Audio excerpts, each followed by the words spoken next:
Hello, Christopher. It's so nice to have you on Hello. the show today. How are you doing? I'm doing great. It's a wonderful Thursday. Awesome, beautiful, my man. And thank you so very much for being here. You see, I truly appreciate you. And you see, my man, oftentimes, I love to thank my guests for two things. And I do this so often to the point where it has become my anthem. So, firstly, Christopher, I want to say thank you so very much for investing in yourself. You see, you are on this platform right now because you did invest that in yourself.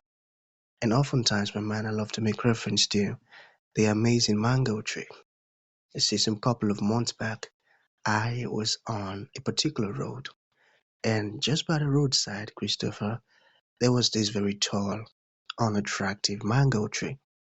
And I used the word unattractive because the mango tree's got no mangoes on it, and the leaves were all dry. So I just walked past it and I went my way. But you see, Christopher, just recently, I was on that same road. And this time around, a lot's changed about the mango tree, you see. The mango tree caught my attention pretty good from a distance. And immediately, I got the urge to move so close to it, of which I did, and it wowed me.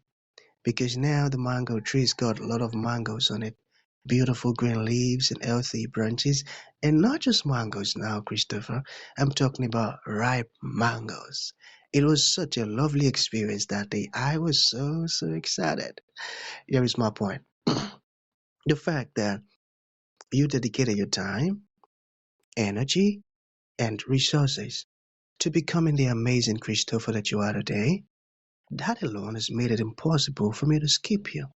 And that's why you got the request from me to be on the show because I was attracted to the fruit of all that you're doing, your philosophies, your insight, the impact your work is having, and how you're offering your solutions.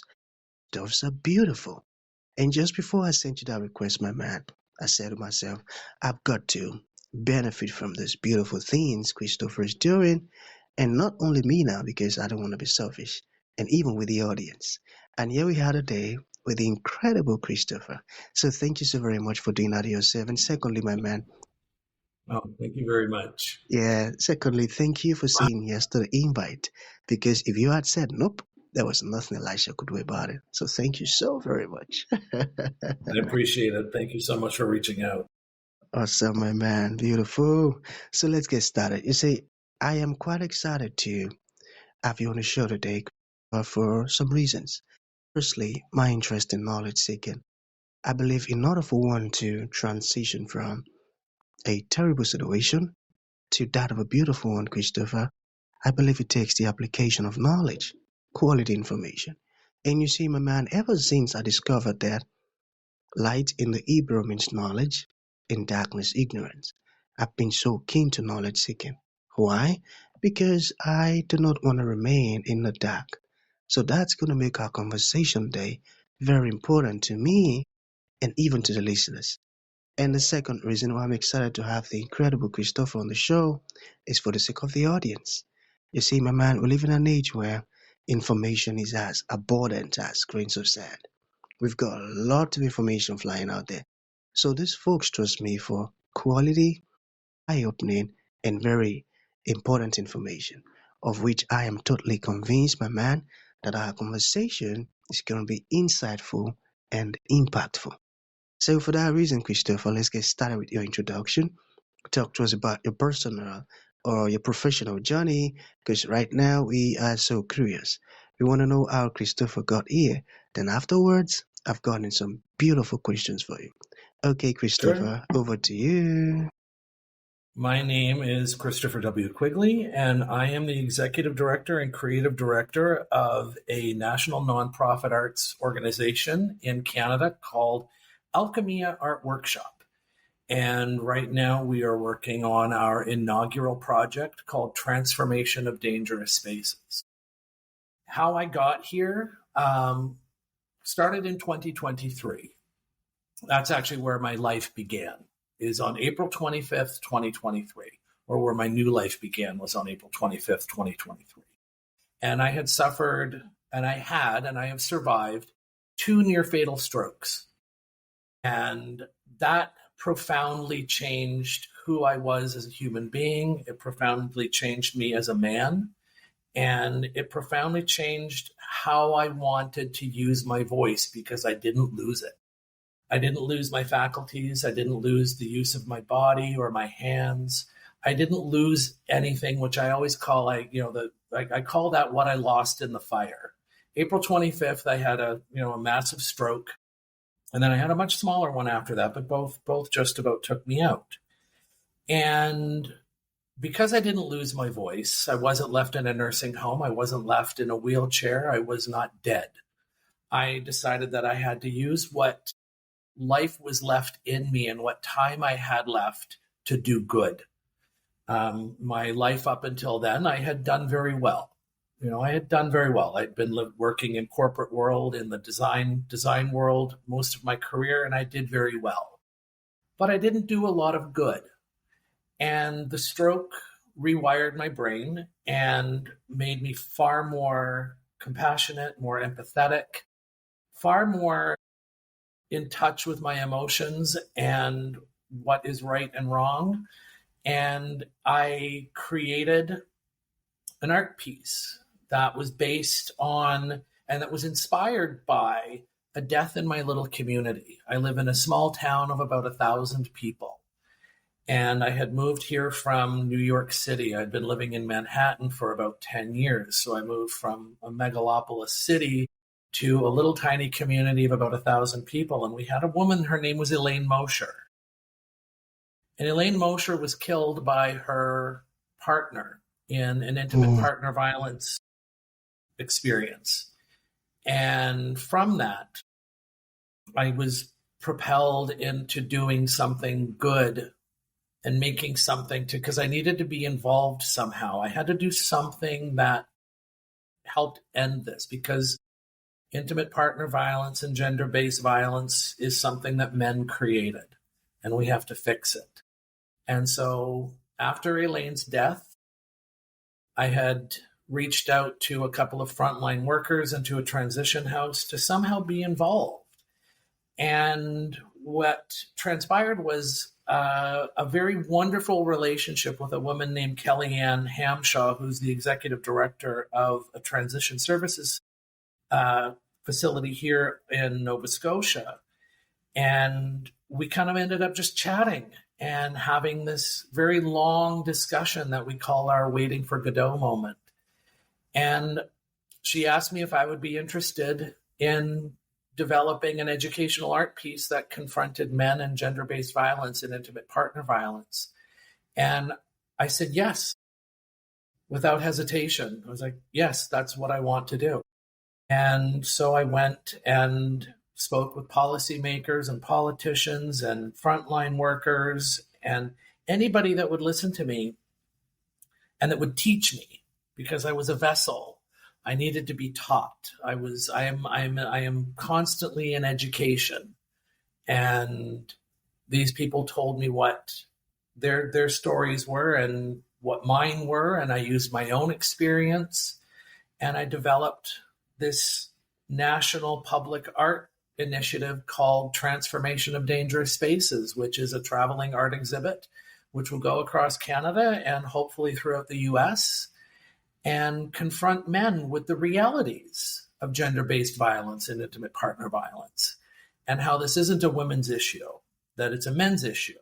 And it's for us to help clear up, and it's for us to step forward and to acknowledge the things and to acknowledge the socialization and to acknowledge who we are and how we were socialized and why this is perpetuated. And so I developed the art piece and then followed it up with starting a nonprofit organization. And this is my outreach. This is my way to keep the conversation going so that people like Elaine Mosher, and I always want to remember her name because we always talk about statistics. It's always 1 in 3 women throughout the United States and through North America. It's 1 in 3 women. The number is actually much higher than that because I can positively attest that with all the women that I know and that I have loved and I have been around, they have had an experience with intimate partner violence in some form in their life. And so this is my outreach. This is my wanting to do some good to help change the world that I live in and to leave a legacy behind that will affect some change. And so I've decided to leave my corporate world, leave the corporate side of things, and become an artist and use what I knew from corporate world and parlay that into this new career for the second half of my life, because I was given a second chance and I better do some good with it because it could have all been gone. I could not be here right now. So that's a very long-winded answer to a very simple question. But Wow, I that's tell how you, I got to where I'm at. hmm, that's profound, and so sorry about the victim, you see. Well, I've got to appreciate you for what you're doing because you notice a problem and you're working towards solving it, and that's a beautiful one. But I'm still a bit curious, okay? So how do you mix art and activism? Got it? How do I mix art and activism? Yeah. Well, the way to do it is to be confrontational, to be preventative, and to ensure that what I'm creating is not just about awareness. And that's one of the main things that I want to ensure that with art and activism, because activism on its own has a way of changing the world. Art has a way of changing the world. And when you mix the two together, you can affect far more people because you're touching them in a way that is experiential, it's immersive, and it's something that they can identify with. So creating something that everybody can identify with and taking the art and the activism, because those two things separately can do very good. When you combine them, I think the effects are cumulative and it becomes additive and you get a much larger result when you combine the two. And so with this piece and with all my art pieces that I work on and that I have in the portfolio, they are all meant to have some immersive, interactive reaction with the participant. So it's not just passive, it is active. And that's where the activism comes in. You actually have to participate with the piece. There's the active part. And then you get to actively participate with the art. And in some way, my goal with all of the works that I work on, and specifically with transformation of dangerous spaces, is to affect people at their core so that when they walk out, they're changed. They're either offended or they're angry or they're sad or they're happy. I want something. I Mm, want them to mm, feel something. And mm. so mixing the two, having the two is very important. And I know that both can make some major changes in the world and can help change. So true. Because just the way you explain it now, that's so powerful. So what about this one? How can art reveal hidden violence in everyday spaces? Can you repeat that one? Can you repeat that for me, Sure, please? sure. Yeah, so I said, how can art reveal hidden violence in everyday spaces? So I think that the way to kind of look at this is that we can either look at things metaphorically or literally. And when we're looking at spaces, I have to look at it from a literal on an activist side, or creating the spaces that I'm creating has to be done both literally. They have to be created literally, but they come from a metaphorical space, because even within our heads we have like metaphorical spaces in our heads that we don't want to address, and we keep those. And then there are literal spaces out in the world that we don't want to participate in. And so if I'm understanding it correctly, just even my choice of using a locker room or a public bathroom stall, those are literal places that people feel vulnerable in, that they feel scared, that they don't feel as though that they have a lot of safety and security.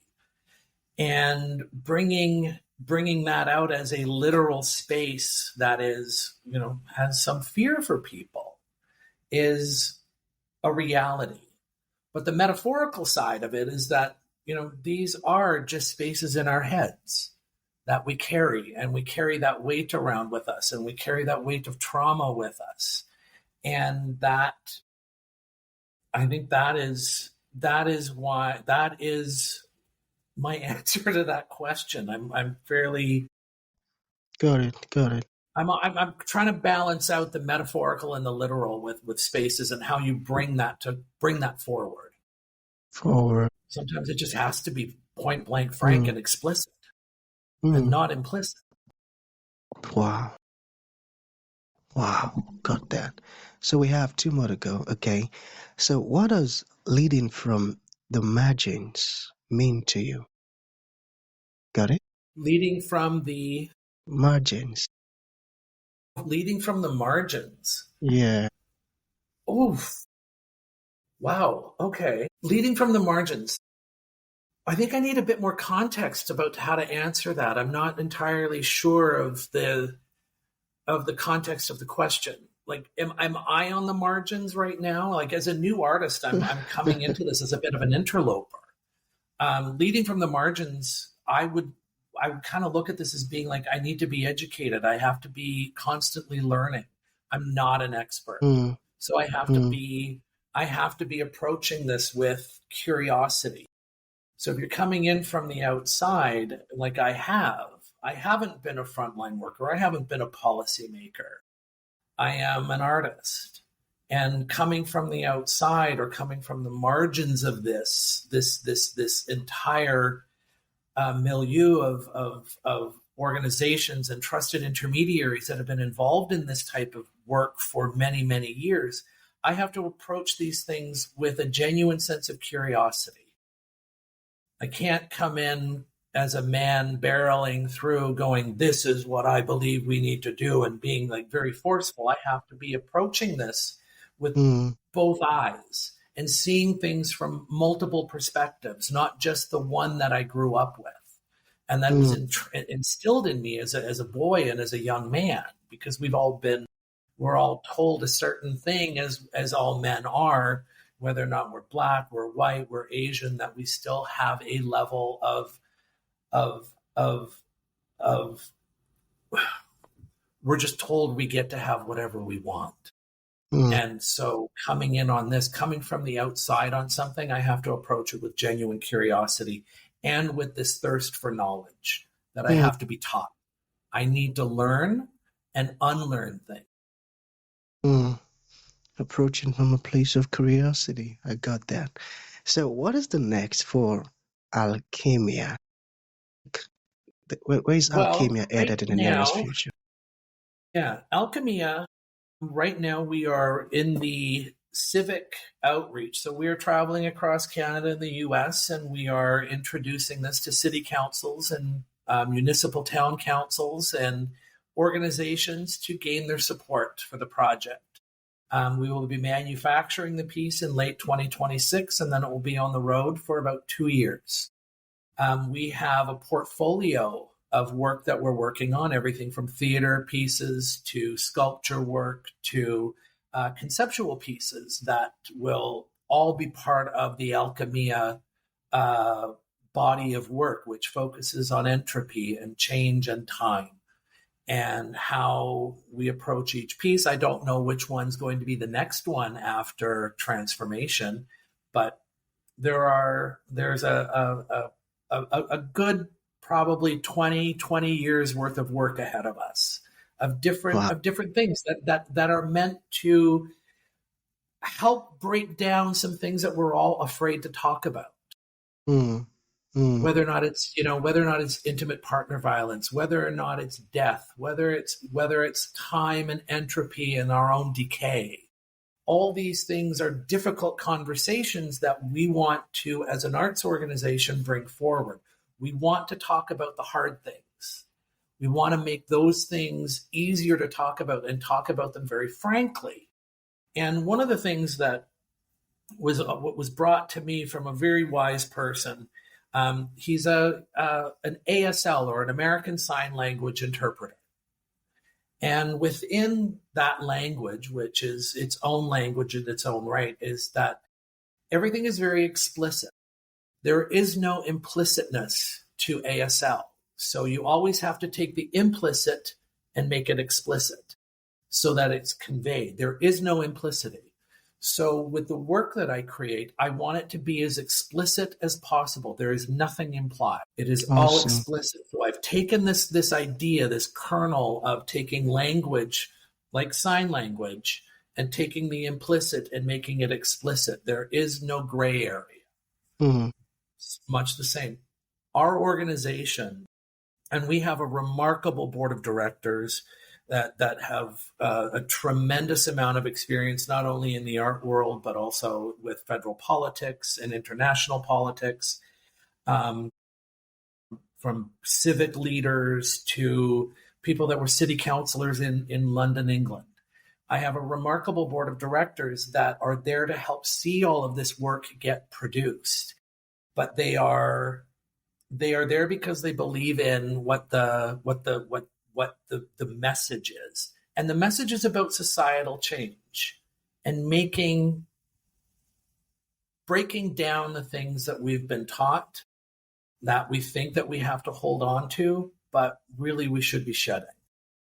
So the future for Alchemia and for our board and for the artworks is bright, and it's long lasting because we've got a tremendous amount of work in front of us, not only with this project now, but with many, many other projects as we move forward through time. Awesome. And I would take that as a final thought. So for folks who would like to reach out to you, Christopher, learn more about the beautiful stuff you're doing, or even ask you questions, how can that be possible? You can get a hold of me. My email address is cq@alchemiaartworkshop.org. I'll provide you with that link so that you can post that in so people want to reach out to us. Or if they just want to see what other projects we're working on, I would love to be able to share that. I love this work. I have found something that resonates with me at a deep, deep level. And, I was working on a new piece today that made me cry. And I know that I'm onto something if it makes me feel a certain way. And even while I was developing Transformation of Dangerous Spaces, there was so much dark that I had to go back into, like even with my own history, going back and going into those dark areas and bringing them forward. If it makes me feel a certain way, I'm always certain that it's going to make someone else feel the same. Same way. Wow. That's beautiful. So that's going to be the end of the show, my man. Thank you for coming, and thank you for sharing this wonderful stuff with us. It means a whole lot. Thanks, man. I appreciate it. I was looking forward to this chat. Thank you a lot.